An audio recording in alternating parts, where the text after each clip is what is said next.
What's going on, VC? Alex here, back again today, coming at you with a vinyl update.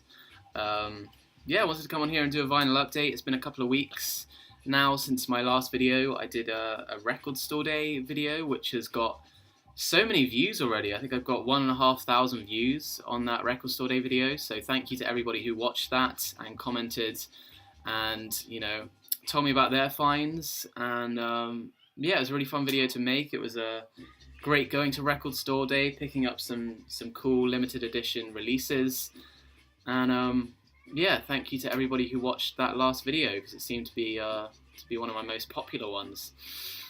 But I wanted to do a vinyl update today. I think this is number 39, and I'm going to show you everything that I've picked up basically since record store day a couple of weeks ago.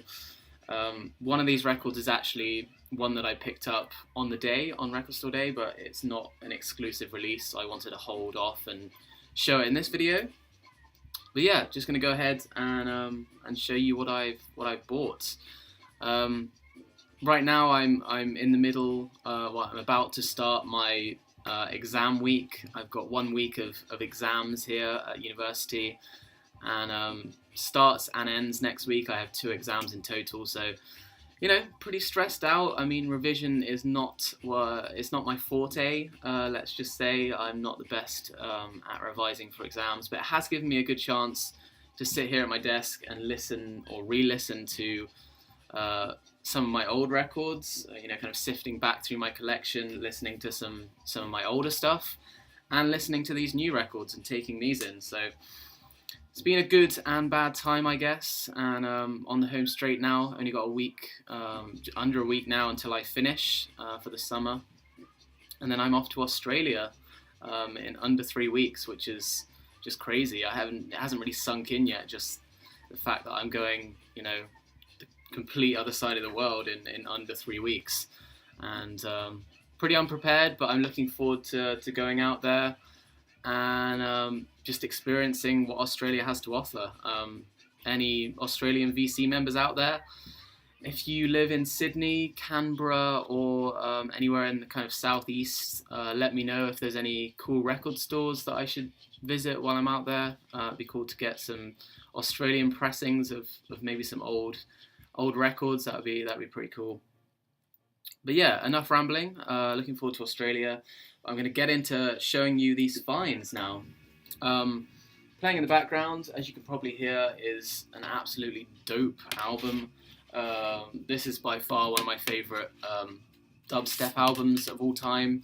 I mean, I'm kind of on the fringes of dubstep. I'm on the fence with it, because there's some dubstep that I love, and some that I'm very against and impartial to. So yeah, this here is an album I picked up a couple of years ago. I think I actually showed this almost exactly this time 2 years ago in 2012. This is a reissue of Zombie with Where Were You in '92. Great album. Seriously recommend this to anybody into this kind of underground type dubstep music. This is really heavy and great stuff. So yeah, that's playing in the background. So I'm going to show you first the record that I picked up on record store day, and this is actually from a band that I also picked up an exclusive limited edition release from. This is an album from the same band, and I guess I was in the mood for this band on that day, and I couldn't hold off, because I'm a massive fan of this album. I have been since it came out. About a month ago now, I think this came out. And just a huge fan of this band, and I think they've done great things this year. And I picked up Liars, their most recent album, Mess. And of course, I was talking about the limited edition release that I picked up, showed that in my last video.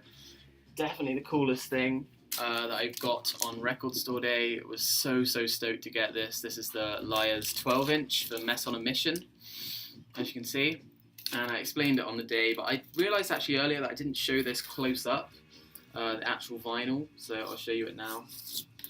You've got the I mentioned on the day, you got the yarn, the string actually embedded into the clear vinyl there, as you can see, and just really, really awesome. So yeah, I picked this up on Record Store Day, which was amazing, and I glanced across and saw that they had the full-length album for Mess in stock, so I jumped on it and couldn't resist and picked it up. So I just put this away. I got such a dry throat today. Yeah, this is Mess from Liars. One of my favourite albums of the year. This will probably make my top 10 come the end of 2014. Really highly recommend this to anybody out there in the VC who's into very experimental, kind of avant-garde type electronic music. It's very energetic, it's very fiery and jittery, and I'd say kind of sounds very schizophrenic at points, but I think that just adds to the amazing atmosphere of this record. It's very epic sounding. You put it on and there's moments where you just you're taken aback, and you just don't quite know what to make of it, because there's some very weird and wonderful moments on here, I guess. But part of the reason I picked this up also was for the pressing, obviously. And you see that there's a very nice gatefold, very glossy cardboard, which is always nice. And they've just done a great job, all in all, with the pressing on this. You see you've got the string theme is continued on the full-length album, and you've got some cool inner sleeves on this as well. The fan there, and you've got lyrics on the back. So all in all, I was very impressed with what they've done with this package, and for under £20, I just couldn't turn it away. So yeah, highly recommend this. Mess from Liars, easily one of my favourite albums of the year so far. So check it out, VC. So we're delving back into the early 80s now with this next record that I picked up, and this was a more recent purchase. I picked this up about a week ago from the same store, from my local record store. And I've been tempted by this before for a long time now. They've had this in stock. And, I've always been tempted by it. And the other day I just thought, it's time. I need this record in my collection. It's one of my favourites of all time. And certainly, well, I'd say probably easily in my top 3 albums of the 1980s. This is a classic, and seen as one of the definitive albums of the 80s, and I just can't get enough of the sound of this. So I thought I'd pick it up. Finally got a copy of Talking Heads' Remain in Light, of course, from 1980. Produced, I think, entirely by Brian Eno, and Talking Heads, in my opinion, were just completely on top of their form with Remain in Light. Some people are more partial to the album before this. I forget the title, it's quite a weird title. And some people like the very early stuff. It's not everybody's favourite. I know Adam told me that his favourite was the one before this. But for me, it doesn't get any better than Remain in Light. I always just think about this record and think just how ahead of its time it was, or it must have been, listening to this in 1980. You listen to it today even, and it sounds like, it could have been recorded this year, or, at least 10 years ago. It wouldn't have been out of place. So, easily one of my favourite albums of the 80s, and I finally took the plunge and picked up a copy. This is the Rhino reissue. Massive fan of Rhino. They do a great job in pressing records. They have quite a wide range of early classic stuff. I have a Rhino reissue of Black Sabbath's self-titled album from 1970, and that was the first album that I heard on Rhino that really, really took my breath away. I mean, it sounds just amazing. I mean, they did an amazing job with that. And I think equally with this, that it sounds great, and really, really solid sound. So I would highly recommend If you don't have this or you're looking for another copy of it, I would highly recommend the Rhino pressing. So yeah, I mean, I don't really need to say anything else. I'm sure most, if not all, of you out there in the VC have heard this, and I'm sure many of you love it as much as I do.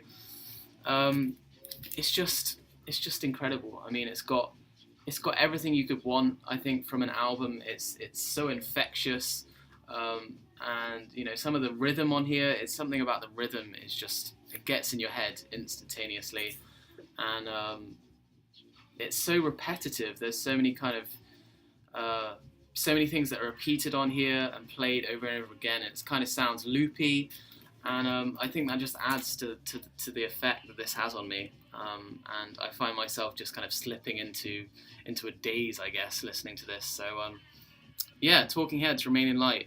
Don't need to say anything else. Just, if you don't have this, then you should be ashamed of yourself, like I was before I picked this up.